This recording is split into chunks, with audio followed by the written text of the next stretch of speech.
Delayed reaction.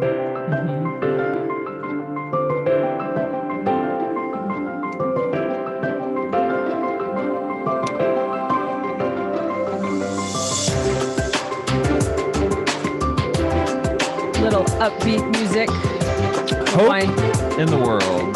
to wind down our day. We keep saying we're going to do this a little bit earlier in the day. We'll figure it out. We'll get it together. But we are on to the next chapter as we're dissecting this 29 questions for the ordinary life. My name's Kate, my husband Tanner.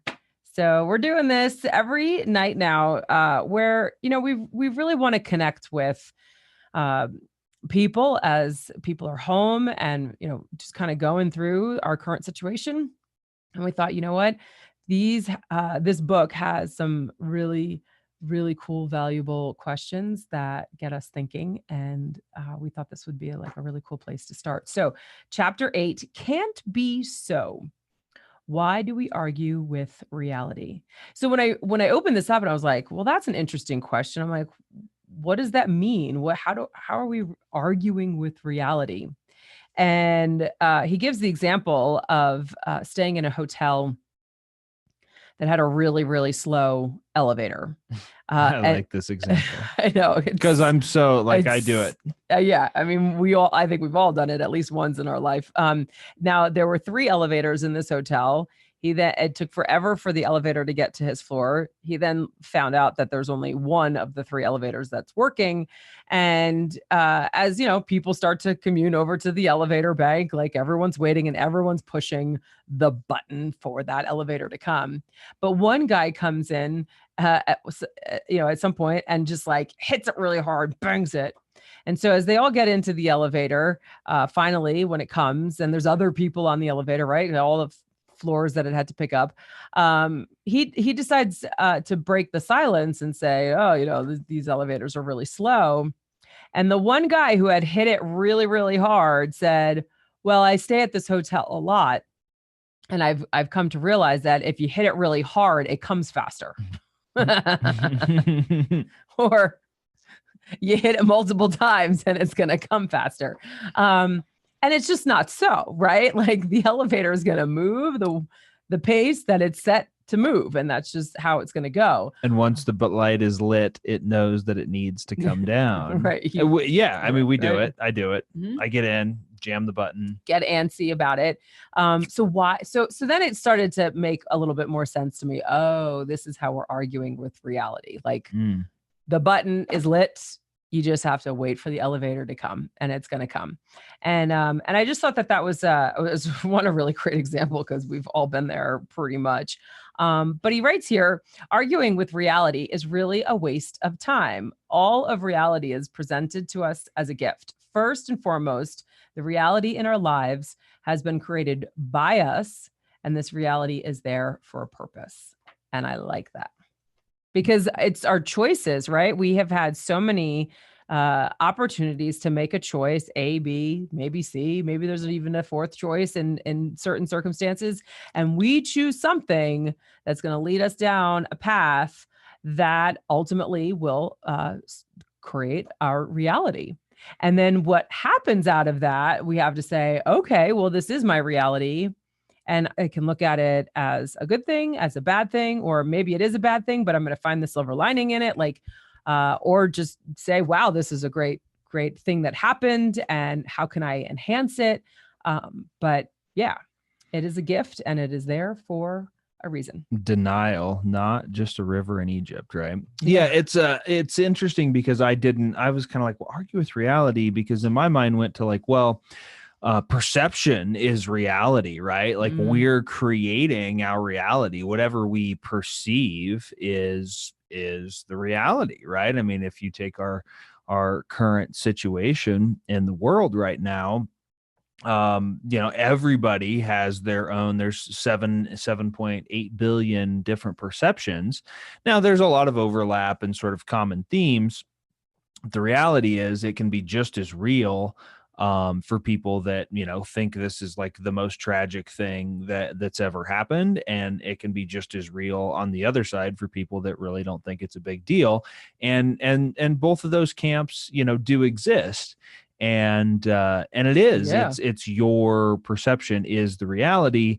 But I think you make an important point, which is that it's our choices that we make that ultimately create our reality. And oftentimes when we don't like the series of choices that have led up to the experience that we're having in life, then we argue with it, right? Mm-hmm. As the book says, we what in most cases we don't even argue with it. We just attempt to like numb out or be distracted or sort of avoid what our current reality is, which I guess in a way is arguing, or like the button, right? We jam on the button because it makes us feel better, but in reality it does not change the fact that the elevator works the way it works, and it doesn't care how many times you press the button.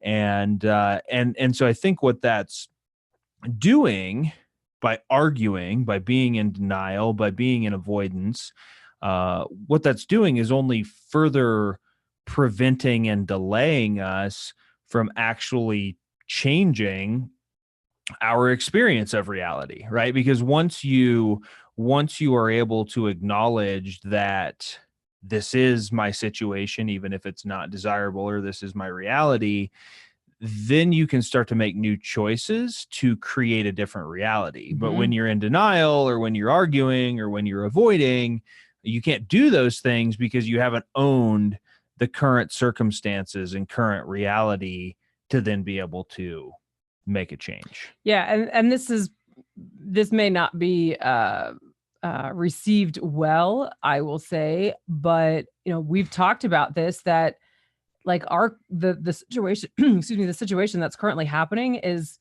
the world's karmic debt, right? Like we have not necessarily taken care of each other or ourselves or the planet. Like, so now we're here, right? So now we're here, but now, and the thing that I will say that I have actually like a level of peace with the current situation is because I'm owning the reality.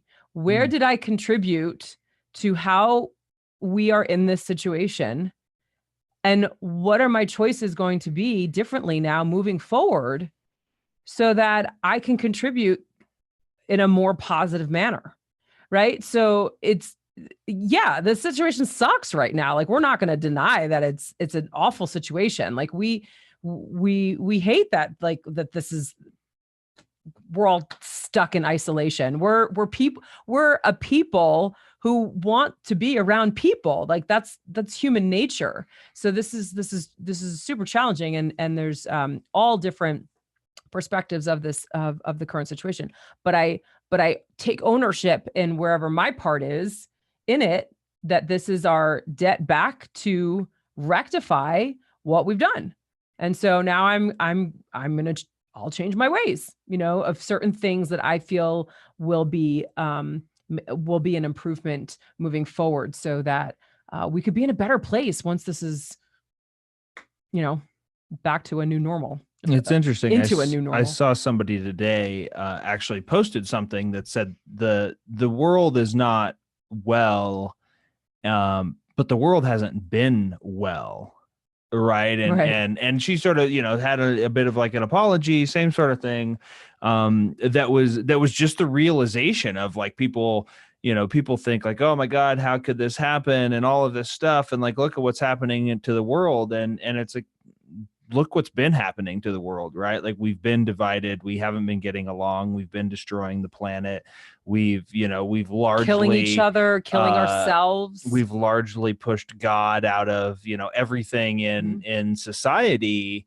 So this is really simply just a manifestation, right? This is now coming to the surface of what's been bubbling under the surface for, probably decades, quite frankly. Yeah.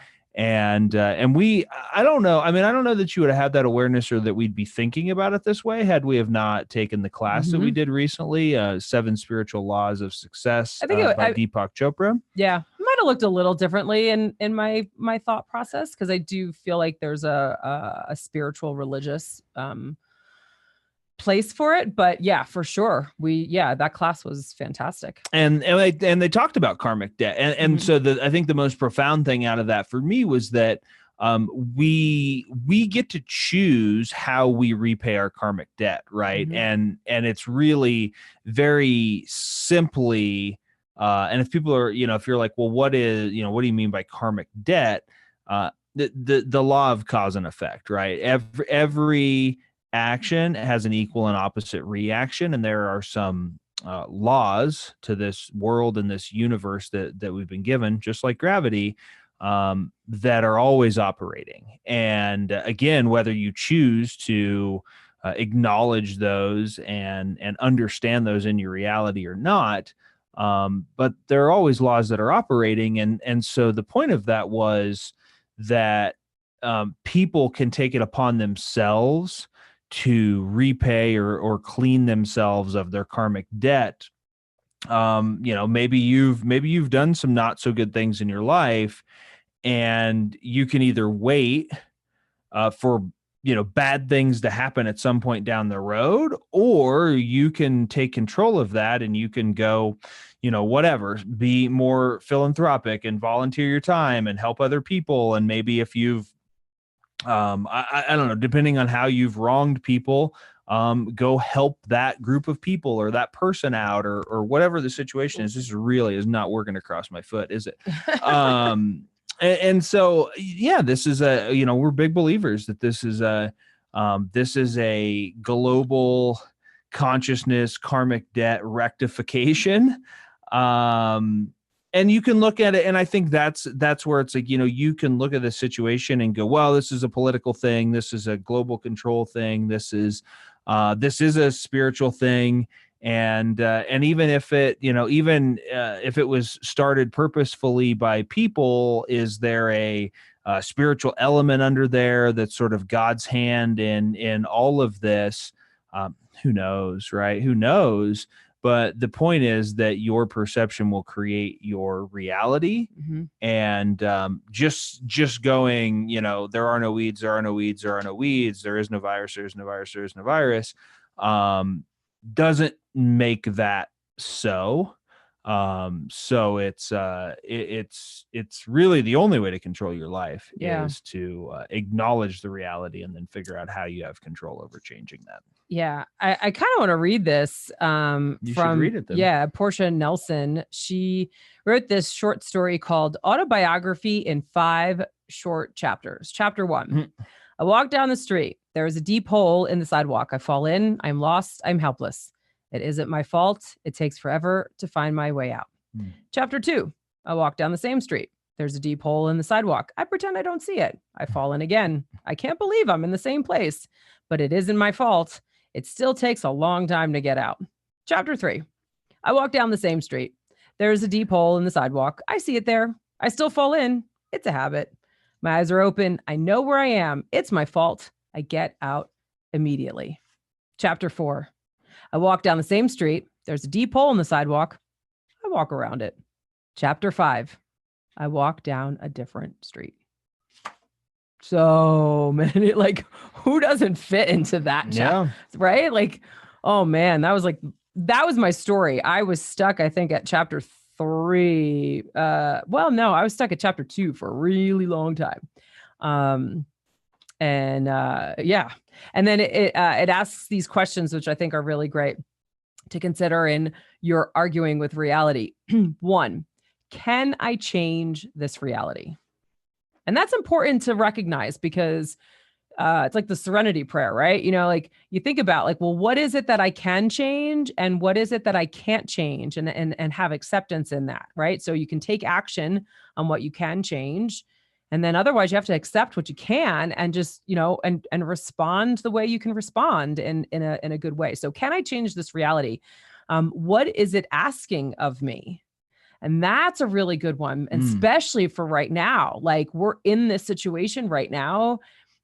Like, well, what is the situation asking of me? Like, what can I do to not just be in the exact same spot when we come out, like, after this, right? Like, I haven't done anything. I sat on the couch the whole time.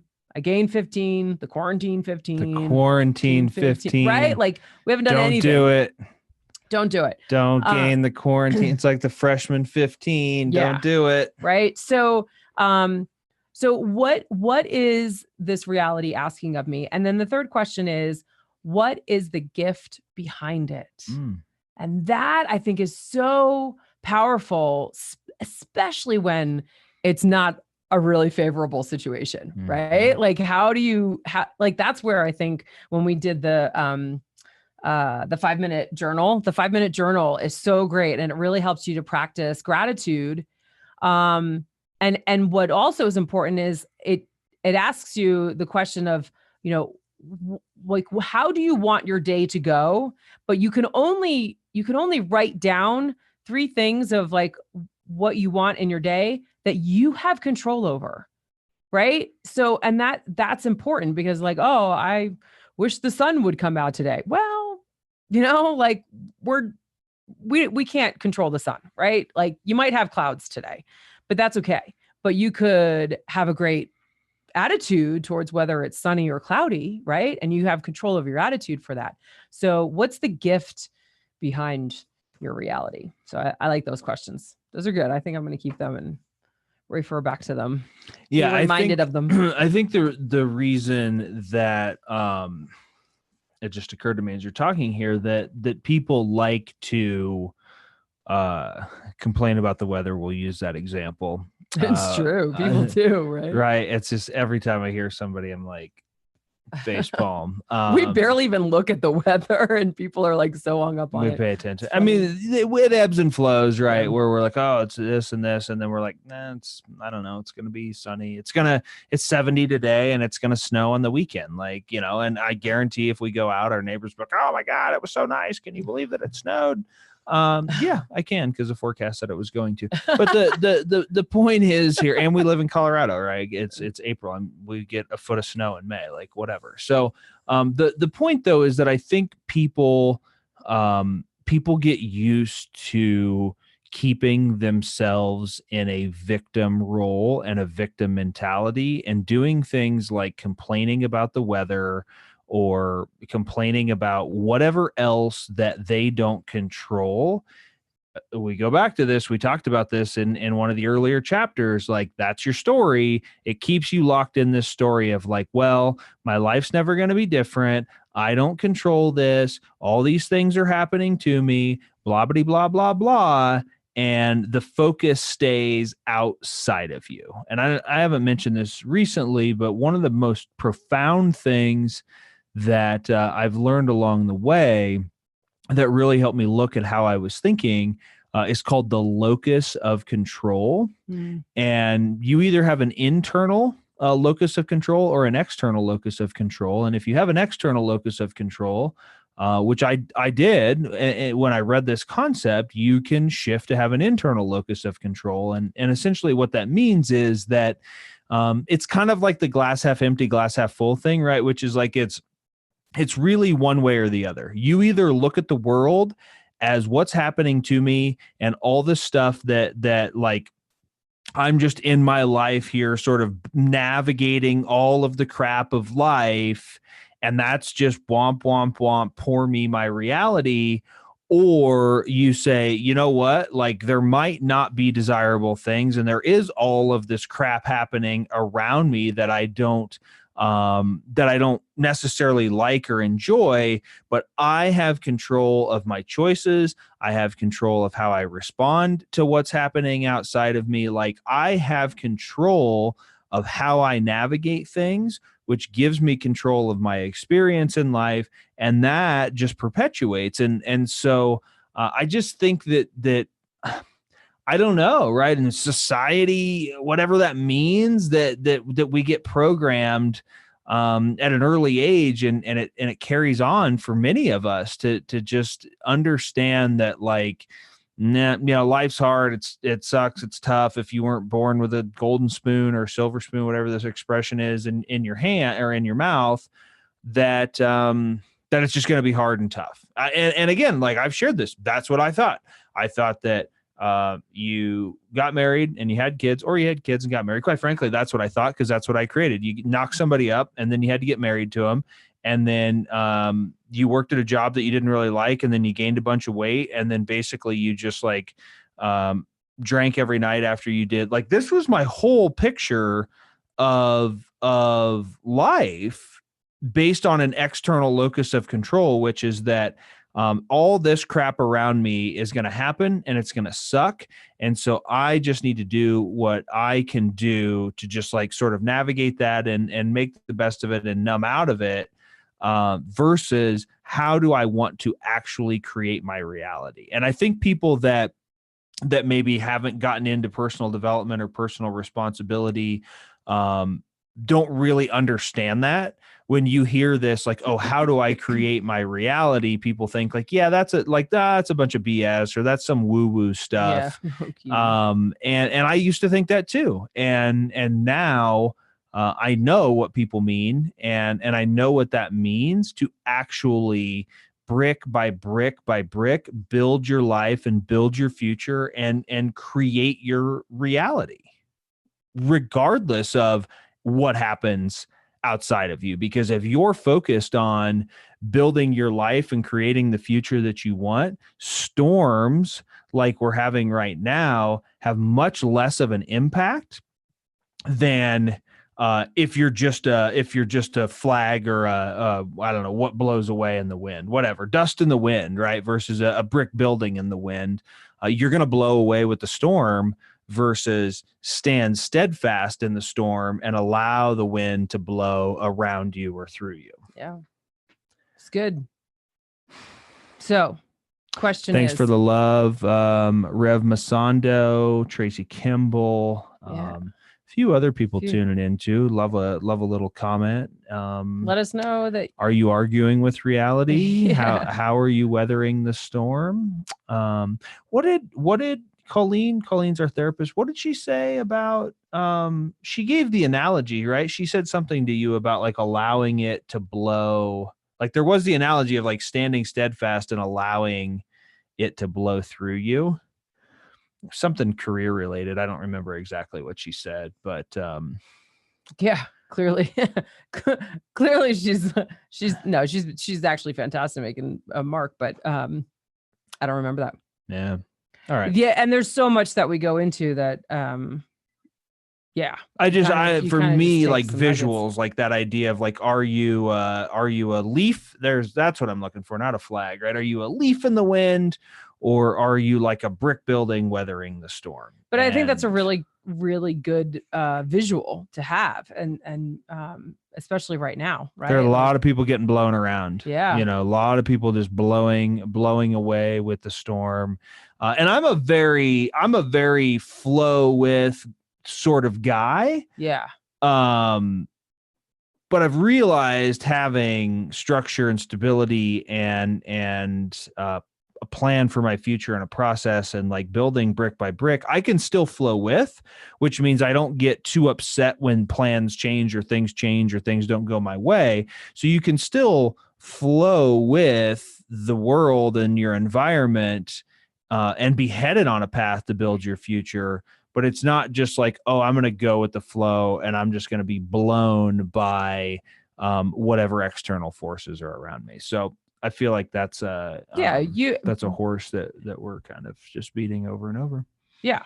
Well, and I think when you have more of Tammy's stress, my stress has gotten to me. What advice do we have for Tammy and stress? I would say the first thing is recognizing. So what is the stress, right? I mean, like where is it coming from? Because it could be work related, it could be personal, it could be the external circumstances that are happening, it could be from relationships. Like what is the stress? Like where is it stemming from? And then one thing that, that came out of this week's therapy session is you cannot solve it until you get to the root of the cause. Right. And we hear this a lot actually just with Western medicine, right? Western versus Eastern medicine. Like I've done acupuncture for years and years and years. And I was always just taught like getting to the root of the issue of why am I getting migraines, right? Like, why am I depressed? Like getting to the root of what that cause is and then dealing with that. And then once you deal with that, then the migraines go away. Then the depression goes away, right? Like it's not just symptomatic and let me go pop a pill. Oh, I have a migraine. Let me go get the prescription and then take the pill, right? So it's, so that's my first advice. Like figure out what is the stress and then start dissecting it to be like, well, why is this stressing me? Like what is the cause of this?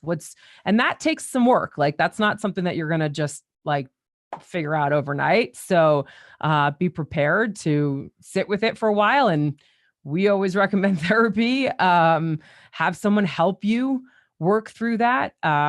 You will not get out of a situation with the same thinking that created that situation. Right. And so often, even if you read a book and, or take a course or whatever that is, like all those things are helpful. And all those things have certainly helped us.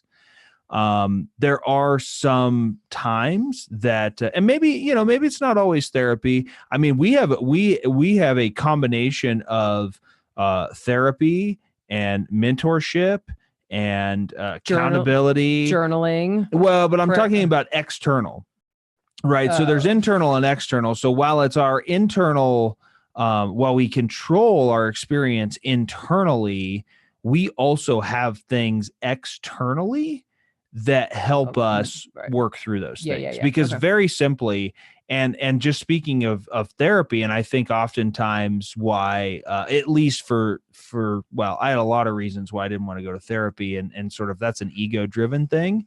I still every week I'm like, oh man, we gotta. She's like, I look forward to therapy. I'm like, man, every week I hope our therapist like calls in sick or something. Really? I didn't know that. I know, I do, but that's also like, but it's not just therapy. Like I think that's also like the introvert in me. Like literally every appointment that I have, I hope it gets canceled like right before I have to do it. And I was reading, and maybe that's like the rebel thing. That it's either like a rebel personality or an introvert. I think it's an introvert thing because I read or was listening to something where somebody mentioned this, right? Where they were like, oh yeah, like, we have this tendency where we hope everything gets canceled like right before it happens or whatever. And I was like, oh, that's totally me. And it's nothing, I don't know. It's just a personality thing where it's like, I want to do it, blah, blah, blah. I'm excited. I'm committed to it. And then it's like, oh man, I just hope it's like when you, I remember when I was in college and when I would get into the class and like if the instructor wasn't there, it was like right on time. Very seldom did I get there right on time, but if I did, or even a couple minutes late and you show up and the instructor's not there. And I think the college rule, like college rule is like 15 minutes. And it's like, dude, if the teacher's not here in 15 minutes, we're out. And like literally anytime somebody's like a minute late, I'm like, oh my God, 14 more minutes and I can just bail on this thing. So I don't know. That's just like how, that's a whole separate topic. But the point is that we have internal processes and we also have external support and accountability and mentorship. And I think that I can only speak for myself, so I'll just speak from a former experience in my life. Is that I think oftentimes I know I felt that this is just the way I am, right? This is the way I am. Either I was born with this, or I picked this thing up, or whatever the case is. And so we sort of just decide that the way our life is the way that our life is always going to be. And if you can think back, if you have kids, this is really easy. If you don't have kids, well, you probably know a kid. At one point you were a kid. but if you know the innocence and the purity of a child, you will likely understand that you were not born that way. You were born with purity and with love and with infinite possibility. And it's the programming.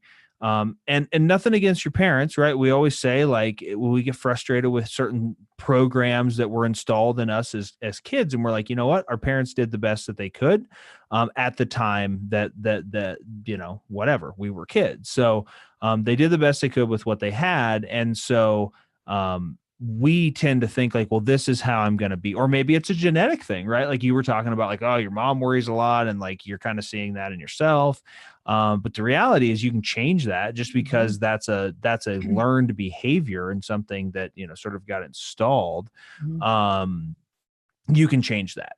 But I think a lot of people believe that that's just the way it is. That's the way I am. And so when Tammy, you say something like my stress, it is your stress, right? And you have to understand that you could put, me and you next to each other in a same situation, and we're both going to react differently. And I'm going to go, well, I don't get stressed out because I've installed a reverse like protective mechanism where when things get stressful, I don't know, I have something inside of me where I just like do everything I can to be really calm and still.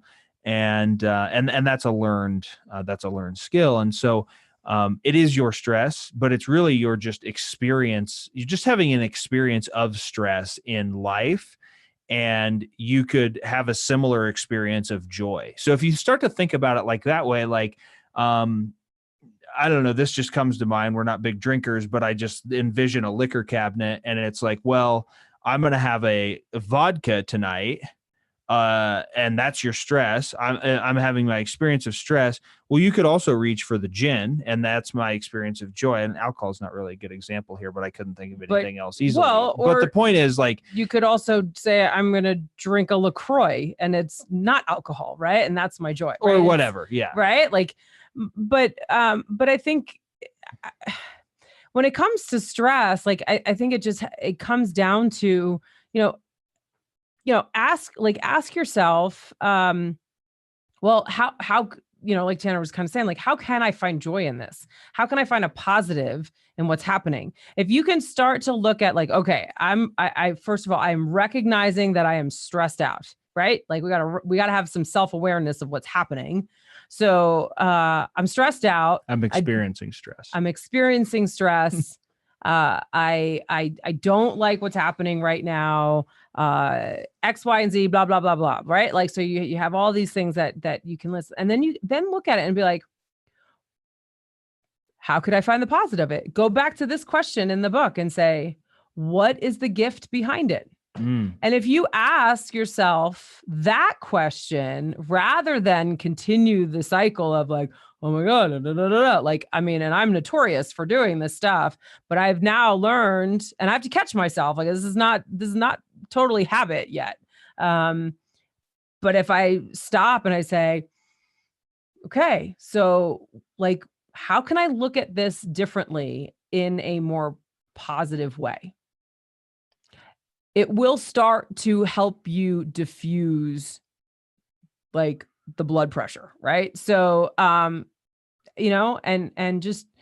use resources, just use resources like we're talking about between therapy and mentors, books, journaling. Like, there's just all sorts of things that you can do to sort of work through that, to find something that helps you to cope in a healthy manner.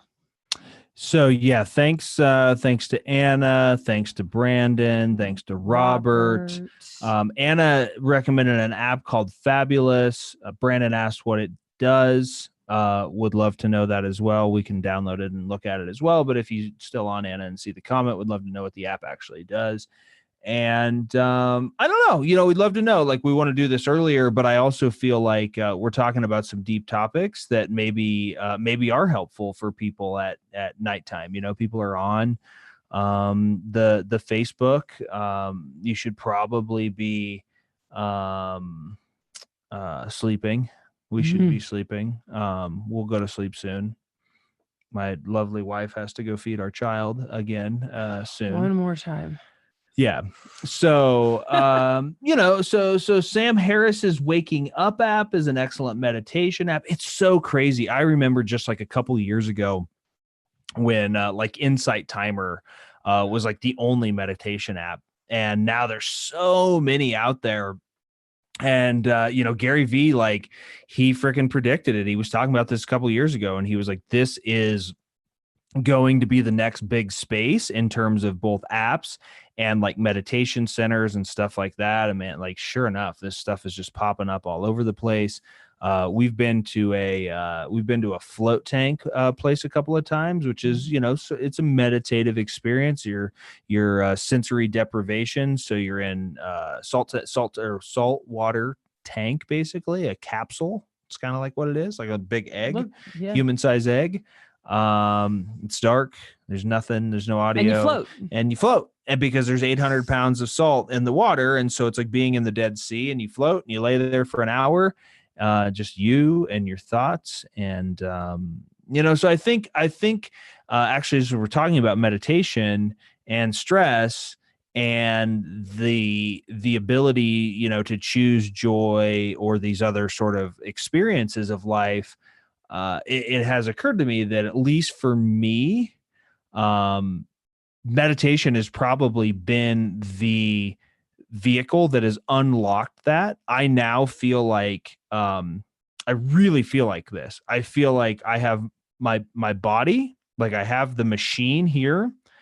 And then I feel like I have my spirit, not really even my brain, because my brain's part of the machine, but I feel like there's my body, which is programmed to do the stuff that it's always done and it's always going to do. And then there's like my spirit, which I am working to, evolve and catch myself, and change the actions of this machine that aren't working for me. And then that's a connection to God. There's like a kind of like a 3-part series as I think about it, or three different layers. And I've heard people like say something similar and I never really understood it, but it actually just kind of occurred to me recently where I'm like, oh my God, my mind and my body are they're this robotic machine that's been programmed that 95% of the things that it's doing, I'm not even aware of because they've just been those are programs that have been installed and have run for so long. But now that I've taken the time to read and learn and educate myself and gain some self-awareness, and I really think meditation has been the variable to separate me and my programs and my natural tendencies from this other part of me that is now sort of like looking down on my life going, oh, wait a minute, like maybe stop there, change that. Is this true? Is that the way you want to experience this? And then the ability to have grace with myself to just say like, oh, whoops, like already whatever, right? Like already ran that play, already ran that program in a way that I didn't want to, but like chalk that up to the next time this situation comes up, I want to do something different. So I don't know, it might sound weird to people, but I just, since people are bringing up meditation on here, I was wondering why you were on late tonight. Yeah, we've been on late for a while, or the last few weeks. We've only been doing this a week. Let's see what Brandon James has to say. The end of last year got me ready for this year. I could catch the corona and still have a better year than 2019. That's interesting. I saw a lot of people, and there's like a meme about this that like, people were like, oh, sorry, 2019. We didn't mean what you said about you. Cause there were a lot of people that were like, oh, it's, and here's what I would say. 3 deaths within 2 months. Oh man, mom, cancer, grandson, good God, liver problems. Yeah. That is a lot of stuff. Yeah. And here's what I'll say on that, Brandon, cause I think you bring up a good point, which is, one, I think a year is interesting. The way that we look at time is interesting. We like, it's just the system that we have, right? I'm not a big believer in like, oh, that was a bad year, a good year, or whatever. I think it's just like it's just a period of time. It's just a context of sort of like events. But here's something for me that I heard, two things in the same vein that really help me, especially when bad things happen, and they also help keep me sort of level set when things are going really good. And the first thing is that you're either headed into a bad situation or coming out of a bad situation, right?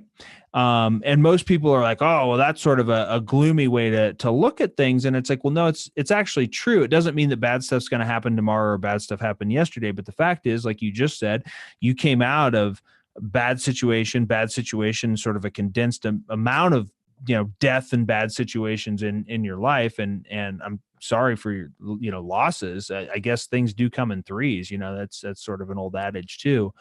But you came out of that, which should bring a hope and a joy once you can get to that point of like, man, I've had the bad shit happen, so something good is coming my way, right? And for me, when things are going really good, and I guess I can say this about last year, like things went really well for us last year, and then my dad died, and so the other thing, and I always, like, I don't always, but I oftentimes, when things are going really well and I catch myself and I go, wait a minute, like, what's going to happen? Something's on the horizon here. I don't know what it is, but like things have been going really good for a while, and not to doom myself, but just to be aware of the fact that life is a series of peaks and valleys. And the other thing is that, I don't remember where I heard this, but the other thing in that notion is that almost everybody experiences like two major crises within a year. So if you average it out, it's like once every 6 months, something just sort of goes shitty in our lives. And it's not like, oh, set your calendar to it, or every year I've got to have two bad things, or like because you had 3 deaths last year, you're only going to have one thing this year. Maybe you're free and clear, but it's over the span of a period of time or of a lifetime. To me, it just speaks to the fact that life is a series of peaks and valleys. And, you never get too high, you never get too low, right? Like, enjoy and appreciate the good times, and have your grief and what you need in the bad times. But I think like this is like, find the gift in it, right? Find the gift in those challenging times. And I think that can make all the difference towards the upward trajectory of the positive things that come out of it. And then you won't argue with reality. You'll be working on your new path in life. So your son has the vid, Anna. Yeah, her son's an emergency worker here at Rose Hospital. He's a I don't think that'll take him down though. He's a I don't know what I was going to say. I was going to say a squirrely guy. He's not a squirrely guy, right? He's a strong, he is a squirrely dude, right? I follow him on social media now that we're connected. I'm sure he's dying that he's not in the mountains. Crazy. So, well, we wish him a speedy recovery, and that keeping everyone, Brandon, Anna, your son, keeping everyone in our prayers. And I mean, I pray daily for just everyone, for the world right now, really. And that